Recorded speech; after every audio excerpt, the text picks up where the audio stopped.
guys, welcome back to my channel. It's your girl Nanu back again with another video. I hope you guys are doing well today.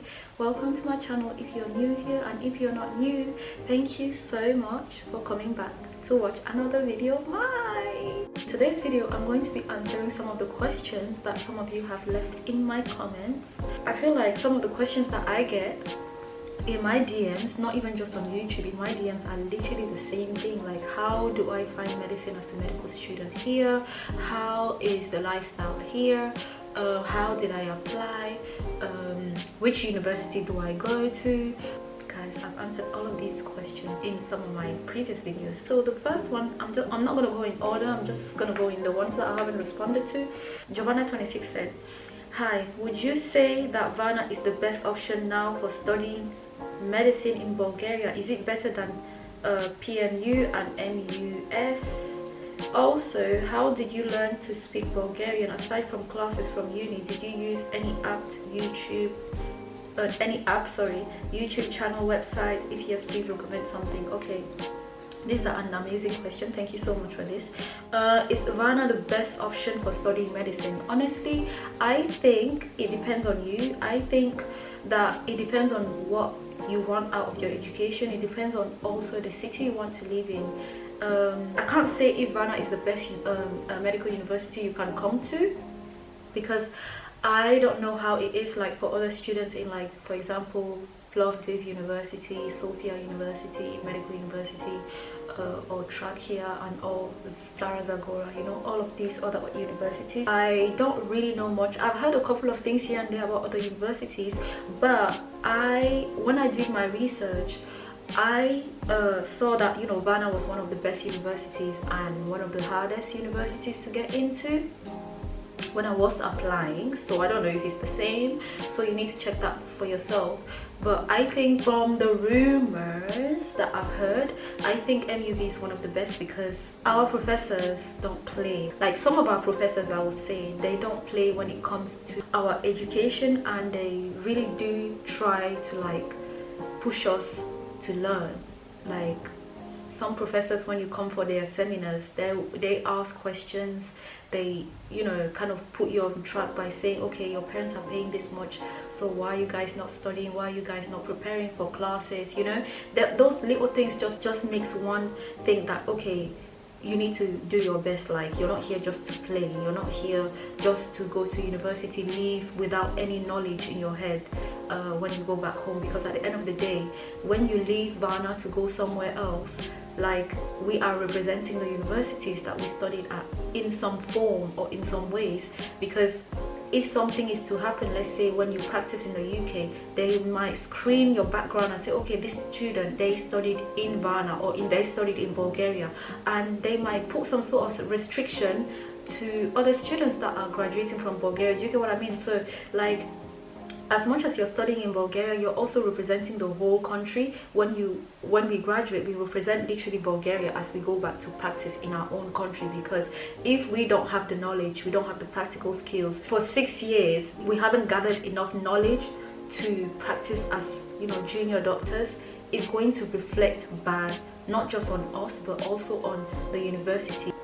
Honestly, I feel like my university is good. Every university has its advantages and disadvantages. Is with any universities. Whatever university you choose to apply, try your best to think about it like, even though this university may not be the best, what can I do to improve myself?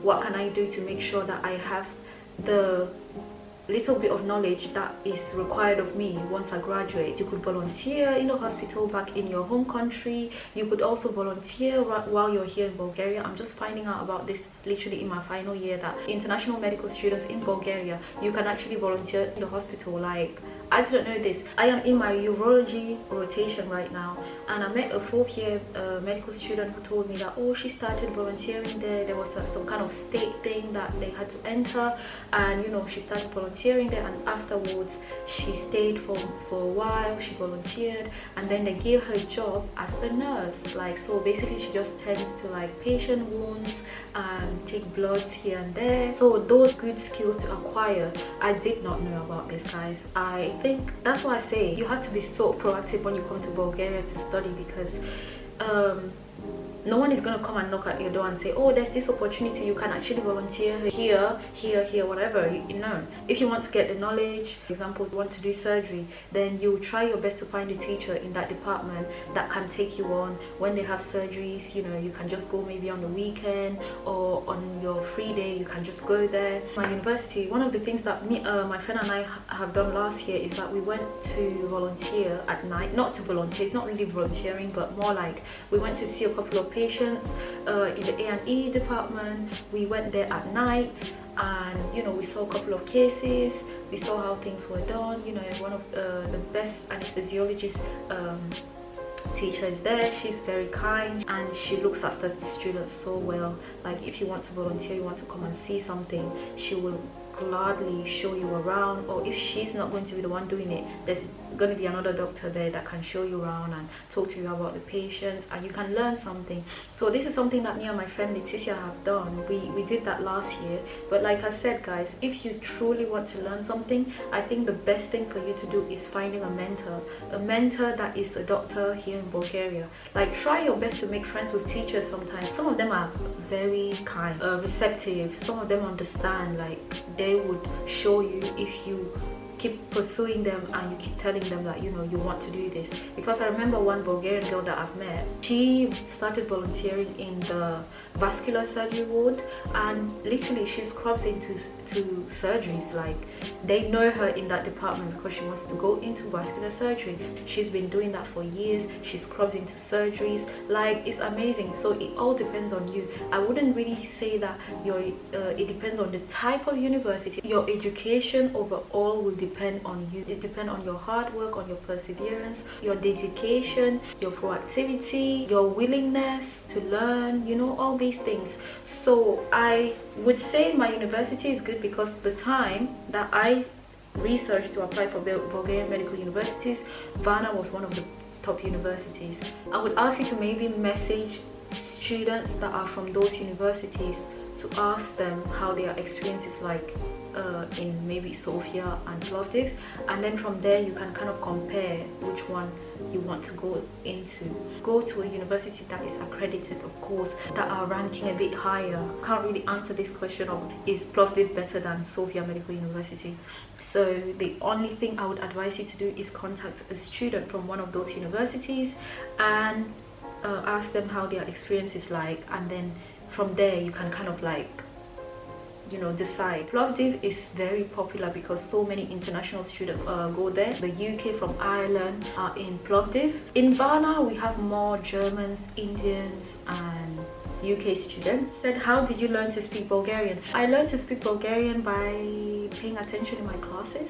In my Bulgarian classes, that's literally it. My Bulgarian professor, Miss Daniela, was so amazing. She knew how to speak English and she made us feel so welcome. Like, I remember when we started to learn the alphabet and everything, she taught us. She was so patient with all of us in class. She was amazing. I'll never forget her. I think her name was Daniela. Anyway, she's really good when it comes to learning Bulgarian. So that's how I learned Bulgarian, really, guys. I learned Bulgarian while paying attention in my classes.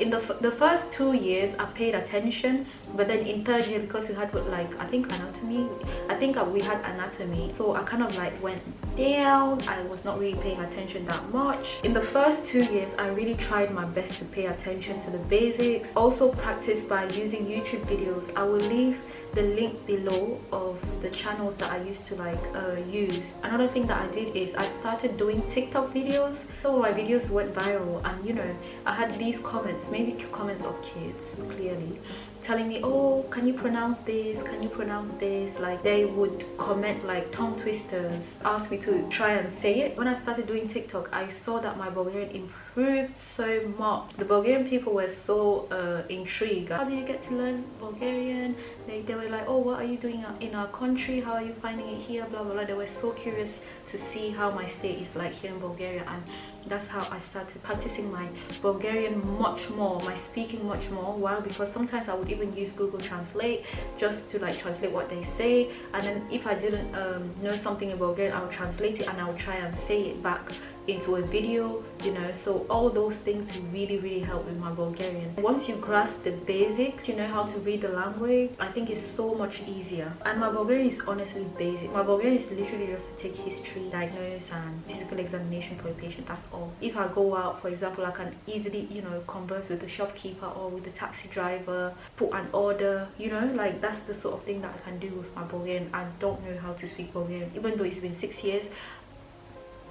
This language is hard. The language is so hard. So that's that question there. Aside from classes from uni, did you use any app? I didn't use an app. I use a YouTube channel. I will leave the YouTube channel below. You can try your best to basically listen to that even before coming to Bulgaria. If you can try to like nail the alphabet, know how to read, it's gonna put you at such a better position once you start your classes in Bulgarian. I feel like this question was very packed. I think I'm gonna leave it as that. I'm gonna just continue answering the other questions in another video. So this video is just gonna be for you, Giovanna. Oh my god, you're so lucky today. Like, I'll summarize everything now. Don't place too much importance on which university to go to, because at the end of the day, if they are accredited, you're safe. Now, if you feel like you want to be in a city, then I would say go to Sofia. It's much more expensive there as well to live there, but if you want a nice quiet life where not much is happening, you can come to Varna, to Plovdiv as well. So if you want a quiet student life, then come to Varna. But if you want this city life, choose Sofia Medical University. And in my Bulgarian, literally just try your best to pay attention in your Bulgarian classes the first 3 years. Make Bulgarian friends as well. I think that would help. So that's everything. Anyway guys, so thank you so much for watching today's video. I hope you will be able to take something away from this video, and I wish you the best of lucks with your application process. Thanks for watching, and I'll see you all in my next video.